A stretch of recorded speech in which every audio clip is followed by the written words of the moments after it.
Certa vez perguntaram ao antigo pensador Bernardo de Claraval quais eram as 3 maiores virtudes.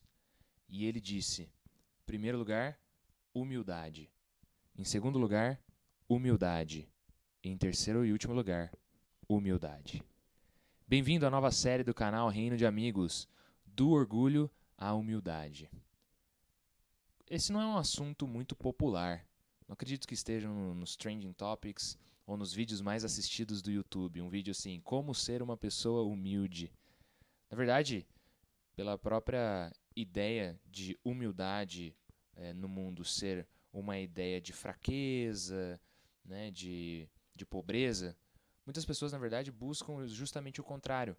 É por isso que as livrarias estão cheias de livros de autoajuda, de como ser mais rico, como prosperar, como ser mais influente, como obter fama e respeito das pessoas, como não deixar que ninguém passe a perna em você. Mas a ideia da humildade, como o Bernardo de Claraval disse, ela é a maior das virtudes. Hoje nós vamos falar do porquê a gente deve pensar sobre isso e meditar no que a Bíblia diz sobre humildade e orgulho. Bom, eu tenho aqui 5 razões. A primeira é, como eu já disse, a humildade é a maior das virtudes. Provérbios 29, 23, a Bíblia diz o seguinte: o orgulho do ser humano o abaterá, mas o humilde de espírito obterá honra. A honra está por trás da humildade, ela deriva da humildade. E, portanto, a humildade ela está por trás de todas as outras virtudes. O reconhecimento da nossa fraqueza, da nossa insuficiência e de que não somos senhores da história é o que está por trás de toda a bondade, de toda a virtude que o ser humano pode ter.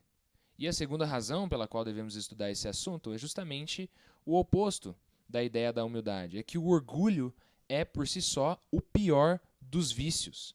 Provérbios capítulo 16, a Bíblia diz no versículo 18: antes da ruína vem a soberba, e o espírito orgulhoso precede a queda.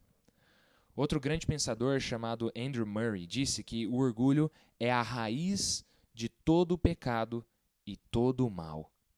Ou seja, o orgulho ele é o que dá início a todos os outros pecados. A tudo que há de ruim na humanidade, o orgulho sempre está por detrás. A Bíblia diz aqui que antes da ruína vem a soberba. Ou seja, a partir do momento que nos orgulhamos, nos ensoberbecemos, já estamos em declínio. É o que está por trás de todo o declínio, o orgulho. A terceira razão pela qual devemos pensar sobre esse assunto é que a humildade traz consigo grandes recompensas. Provérbios capítulo 22, versículo 4, a Bíblia diz: a recompensa da humildade e do temor do Senhor são riquezas, honra e vida. Olha que interessante o que está dizendo o texto. Que a recompensa da humildade, em primeiro lugar, riquezas. Ou seja, não ser humilde, para a Bíblia, significa ser pobre. Em segundo lugar, a recompensa da humildade é honra. Ou seja, não ter humildade é ser uma pessoa sem honra. Em terceiro, vida. Não ter humildade é estar morto. Os orgulhosos são mortos em si mesmos. A quarta razão pela qual devemos falar sobre isso é justamente o oposto da terceira razão. O orgulho traz consigo grandes consequências. Provérbios capítulo 16, versículo 5, a Bíblia diz: o Senhor detesta todo aquele que é orgulhoso. É evidente que este não ficará impune. Ou seja, sendo nesta vida ou na eternidade por vir, o orgulhoso será punido. O orgulho traz sim consequências, porque ele é um desafio, uma rebeldia contra o próprio Criador. E a quinta e última, que tem tudo a ver com essa quarta razão, a quinta e última razão para estudarmos sobre esse assunto, é que sem humildade é impossível se aproximar de Deus. No Antigo Testamento, Deus disse pelo profeta Isaías: mas eis para quem olharei, para o aflito e abatido de espírito, e que treme diante da minha palavra. Isaías 66, versículo 2. A ideia aqui de aflito e abatido de espírito é uma pessoa quebrantada, humilde, que está com a sua boca no chão. Ela se humilha, se curva perante o Senhor. Ou seja, sem essa humildade, não dá para se aproximar de Deus. Deus também disse isso no Novo Testamento. Tiago, capítulo 4, versículo 6, a Bíblia diz que Deus resiste aos soberbos, mas dá graça aos humildes. Ou seja, não dá para um orgulhoso se achegar a Deus, porque é justamente o oposto o requisito para se achegar a Deus. Deus dá graça, ou seja, dá o seu favor, estende a mão, não aos orgulhosos. Aos orgulhosos ele barra, ele resiste, mas aos humildes ele traz para perto de si. E eu vou mais adiante ainda. Jesus disse isso no seu sermão mais famoso, o Sermão do Monte.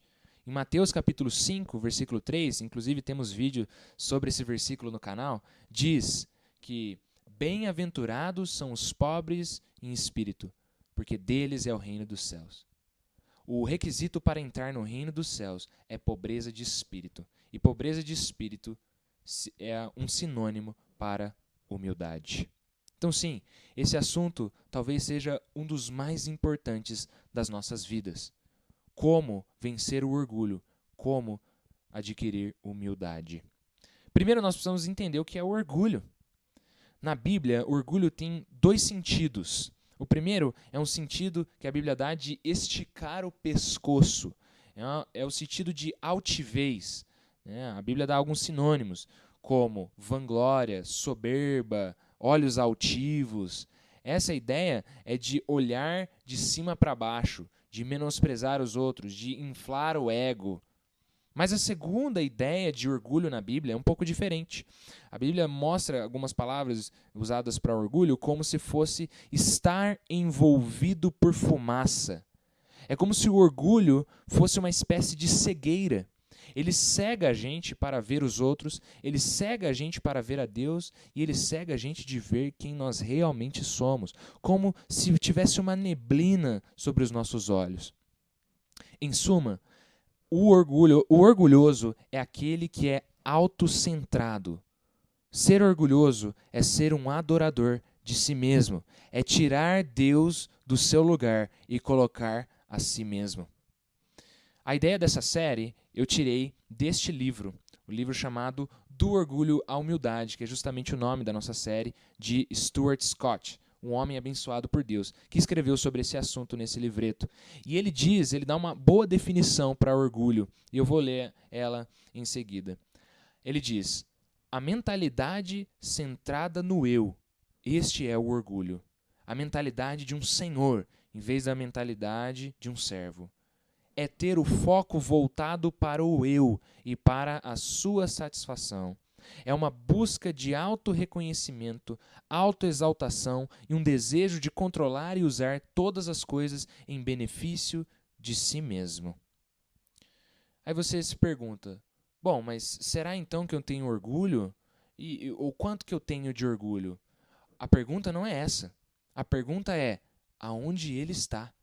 Todos nós, por conta do pecado, nascemos orgulhosos, nascemos soberbos.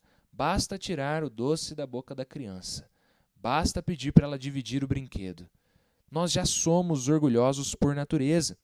Então, a grande lição é que o orgulhoso, ou o mais orgulhoso, é justamente o que diz que não é orgulhoso. A Bíblia prova isso dizendo em Provérbios capítulo 20, versículo 9. Quem pode dizer, purifiquei o meu coração, estou limpo do meu pecado? Ou, em outras palavras, quem pode dizer que não é orgulhoso? Essa é uma pergunta retórica que já tem uma resposta. Ninguém pode dizer que não tem orgulho. A ideia dessa série é que a gente traga nos próximos vídeos algumas manifestações do orgulho na nossa vida para que a gente identifique, se arrependa e peça a Deus humildade. E vamos falar também sobre manifestações práticas da humildade. Mas eu queria encerrar dizendo que só é possível ser humilde se você está em Cristo, se você recorre ao Salvador. A humildade, no fim das contas, é o reconhecimento de que não posso me salvar, de que não sou o centro do universo, de que Deus é e que Ele enviou seu Filho Jesus para pagar a penalidade dos meus atos de orgulho. Que Deus te abençoe. Nos vemos no próximo vídeo.